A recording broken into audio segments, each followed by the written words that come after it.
So actually now we're going to stay in our cars, but we're going to shift gears a little bit. And I'm not talking about Top Gear. I want to invite to the stage Andrew Pancer. Andrew is Chief Operating Officer for Dstillery.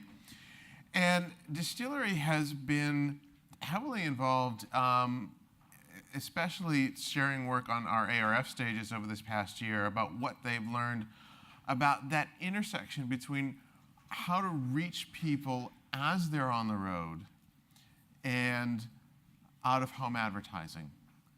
Because I think, as we've heard actually throughout, the opportunity to reach people in different ways using that mobile device, because it is so connected to them, gives us new opportunities to actually have that that dialogue beyond Waze telling us there's fog on the road, but to say, look, there are opportunities to engage consumers that we haven't had before, and that can be truly effective. So please join me in welcoming Andrew Pancer, Chief Operating Officer of Dstillery, to the stage. Thank you. All right, is this on? It's on. It is on. Excellent. And I get to follow Waze, which stinks. Waze is cool. What we do is not. I wish I had a chance to change this title before I came on, only because really what I'm going to talk about today is how location intelligence is remaking the path to purchase. When we think about mobile, really what we're talking about is the addition of app and location intelligence to what we've already had in terms of the path to purchase from web-based behaviors for years.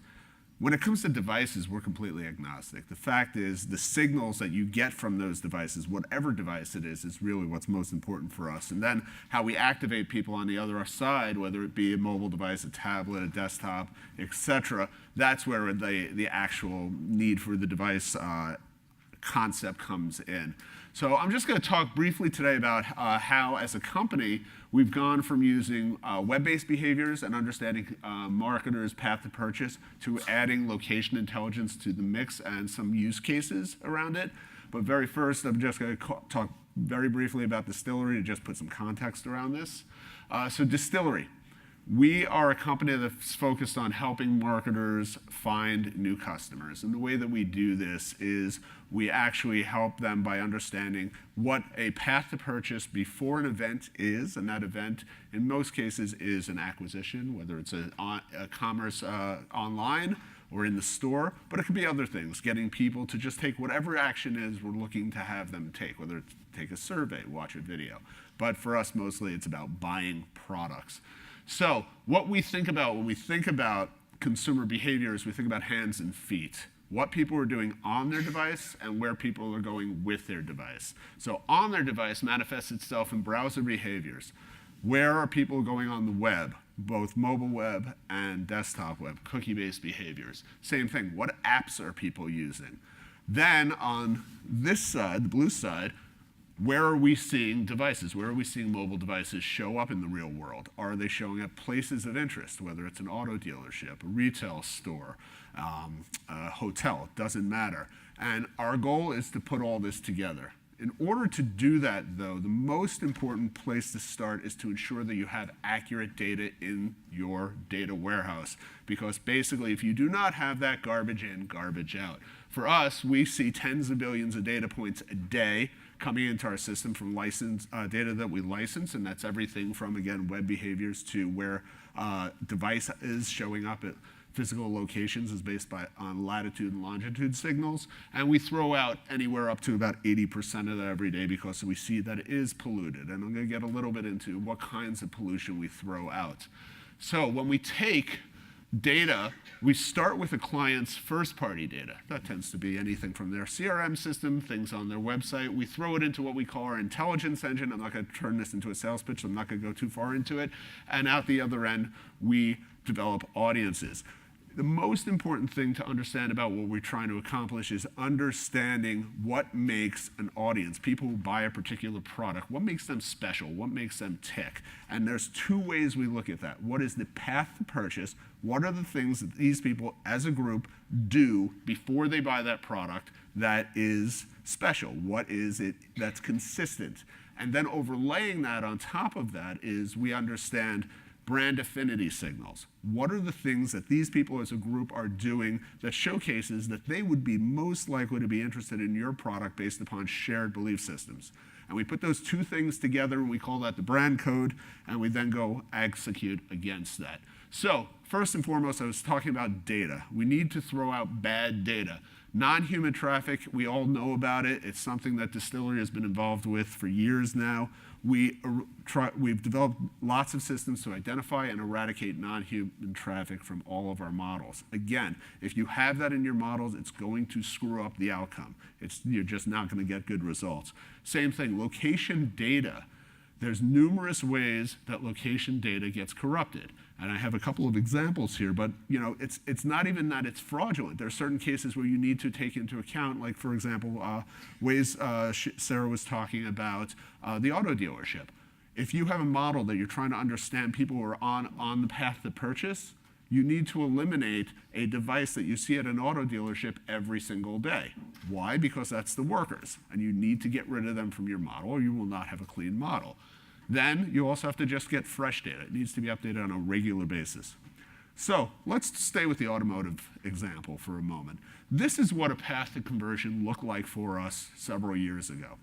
And really what it comes down to is the dots represent the audience. And we show what were those people doing web-based only after we saw them convert. And on the web, that conversion event was most likely the lead generation form, configuring a car. Those are two of the main events.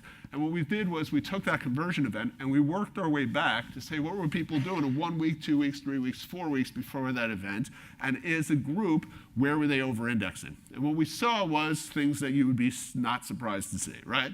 People were going to car review sites, and that would actually tend to bubble up a little bit before the conversion event, a week or two before. And then as they got closer to that event, the local car dealership websites had more visitation. Same thing with the branded automotive websites. But what was really interesting is when we start to look at it from a conversion perspective. The most amount of traffic was coming from sites like automotive news and car reviews. Not surprised, because it's more generic.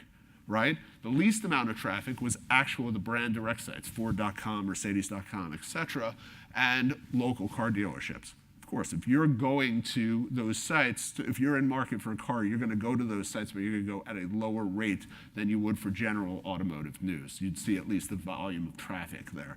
But what we saw was the indicator, the signal that we got from people visiting the brand direct sites in terms of a conversion probability was dramatically higher than, say, from, surprisingly in this instance, car reviews and consumer reports. Even though it got a decent amount of viewership, the conversion rate, the probability of conversion was actually quite low.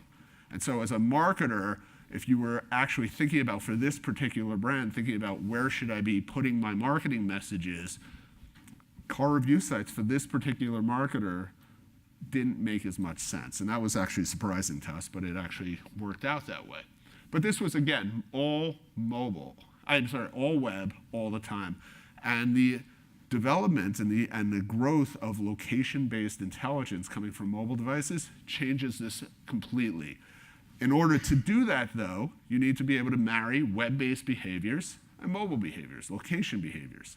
And in order to do that, we, being data scientists, focused on what we call a probabilistic approach.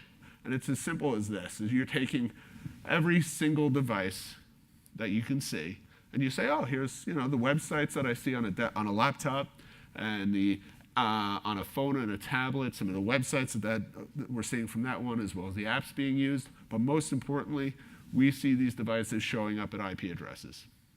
And guess what? We see shared IP usage amongst devices. So if you see 2 devices at 2 different IP addresses every single day, most likely there's a connection between the fact that you see those same 2 devices at the same 2 IP addresses every day.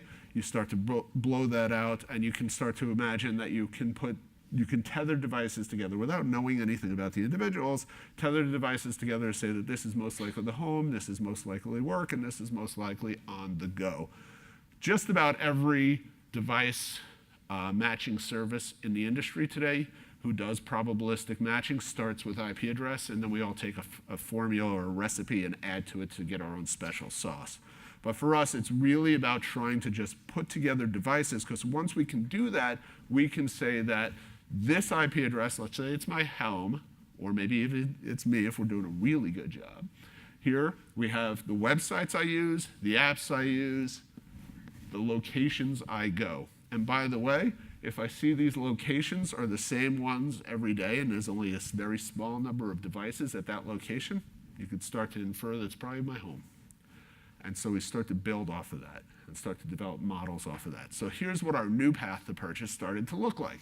Again, if you start at the point of conversion and work your way out, we had the typical dealerships, visitation on the website, branded web behaviors, et cetera, in terms of visiting Subaru.com, Audi of Boulder. But more importantly, we added to this the locations. Branded locations that these people who were converting, showing up. The conversion event here was this actual visitation to a dealership. And what we saw was, within the first week from conversion, or going 1 week prior to conversion, we started to see lots of dealership visitation. And then 2 weeks prior, we saw some higher end visitation. Maybe more aspirational people started going here and realized, God, I can't afford that. And they wound up going here. Further out, you see less about automotive. And this is what I was talking about earlier, more about brand affinity. You start to see that people who are along this path to purchase for this particular auto brand, showing up at that dealership, they tended to over-index in their visitation to Pottery Barn, Crate and Barrel, Zales. And this is what we were talking about earlier about how you can have that nexus between brand affinity and path to purchase. And when you're able to really get that narrowed down and do a great job with it, you can start to actually understand what makes a brand's consumers special. And once you understand what makes them special, you can replicate it. You can find new customers. Look, I got the screen down there. I don't even have to look up here anymore. So I was mentioning, before I get to a couple of use cases, I was talking about location data and making sure it's clean. There's 3 main types of location data that is challenging for us, that we need to eliminate from our models before we ever get started. And I'll talk about these 3. The first is, we call it location unknown. If you have an SDK in an app, sometimes you're able to get high fidelity GPS signals. But sometimes if you can't get that, what you're getting, or what you share with third parties like Dstillery, is the centroid. Centroid of a zip code, centroid of a DMA, centroid of the country. This is a cornfield in Kansas. Actually, the center point of the United States is this one poor town in Kansas, which has had a lot of problems because they're, according to a lot of the ad exchanges, they are literally the most visited place in the United States. Because you see so many mobile devices show up at the center point of the United States.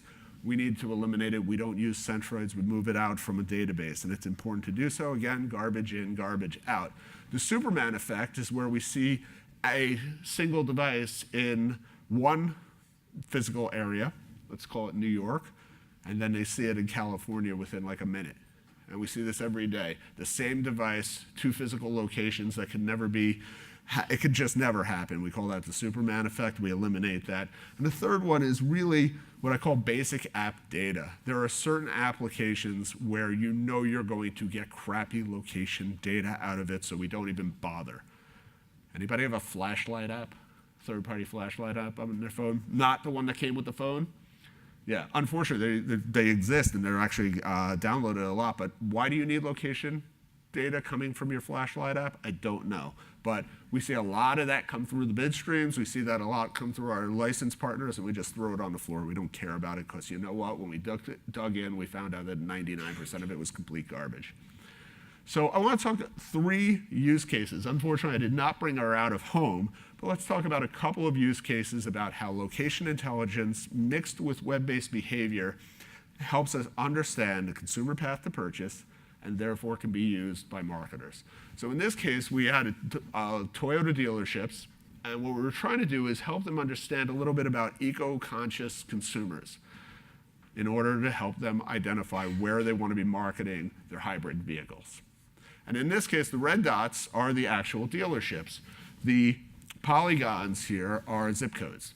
And what we did was we overlaid onto the physical world web-based behaviors of people who we found over-indexed in their research online, going to sites that were very much about their affinity towards eco-conscious content. And what we saw, and so the dark areas were folks who were way more interested in that, lighter areas less so. So what you would say as an example, here and here, they're going to probably be in a good shape to be marketing their hybrid vehicles because you see a high density of people where that type of content matters. Whereas this poor guy up here, he's going to have a harder time selling hybrids because he just doesn't have as much of an affinity towards that type of behavior within that zip code. So he might have to do a different type of marketing outreach to try to attract that type of audience. We took this a step further with a couponing company who was doing shared mail and Office Max. Typically what they were doing, this company was drawing a trade radius around the Office Max locations, and this is in the Pittsburgh area. They would take a 2-mile radius, draw a circle around the Office Max, and then within that 2 miles, they would identify the mail carrier routes for shared mail, and they would then overlay some demographic, psychographic characteristics and figure out which mail carrier routes made the most sense to put in the Office Max offers. What we were able to show them is, for example, this location here, the vast majority of people visiting that location to purchase and shop there were coming from outside the trade zone. So what we wound up doing was saying, rethink the concept of the trade zone in this 2-mile radius because you're missing a huge opportunity. You're missing all these people in this area. And so we're able to take that, what they're doing, increase efficiency, increase budget because they're able to go more, wider in terms of their marketing initiatives, and overall just improve performance of their campaign. The third example, and one actually we were talking a little bit earlier, I think Verve was talking about creative and messaging. And this is something that we brought to Chobani Yogurt. And in this case, what we were trying to do is help them understand how they can break their audiences, people who are buying Chobani Yogurt, into what we call micro-communities. And take those micro-communities and come up with the right creative elements and the right message that will speak to them in particular. And in this case, what we had was people went to, and I think we had about 30 micro-communities. These were two. One was people who tended to visit and eat at quick-serve restaurants, and the other one was gym rats, as we call them. People go to a gym. And what we saw was when we took a creative element for more health-conscious messaging, take a break, come back better, show the nuts, show the fruits. And we serve that to the gym rats. We saw a 40 to 60% lift in actual in-store sales at the grocery store. And I think we were measured by Kantar, it was Kantar, Shopcom. On the top, we put in more. The message was all about deliciousness. They didn't care about the health benefits. They cared about, is it delicious? Does it taste good?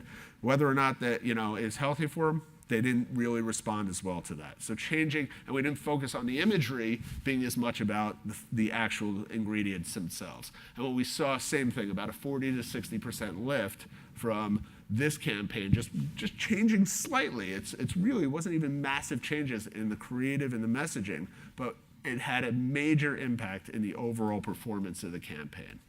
So these are 3 use cases. There's numerous others about how we're using location intelligence mixed with web behaviors to change the way we think about the path to purchase. And I think a lot of other folks today covered this ground, and there's just so much more we can do. So with that, thank you. Any questions? Questions for Andrew? There you go. No, Okay. I mean, Awesome. I think what's fascinating is your work for Office Max, because that concept of a trade zone has been around for a long, long time. Mm-hmm. And people still use it. So how do you get retailers in particular think differently because you have this different information? It's it takes time. You have to Yes. shift behaviors, change people's mindset. You need to do education. But it's also leading with data. Being able to show not just a pretty picture, but the actual data and the indices, and showing that if you send out your mailers within this small trade zone, here's what you can expect in terms of reach, in terms of return on investment, versus if you go outside this trade zone to these mail routes and you put your shared mail here, we believe you can get X return that is, and this much lift. And we've been able to get out there and show some successes, and success breeds success, and it grows upon itself. That's great. But it takes a while. I understand. Thank Other you. questions for Andrew? No? Well, Andrew, Thank you. Thank you so Appreciate much it. for being here. We appreciate it. And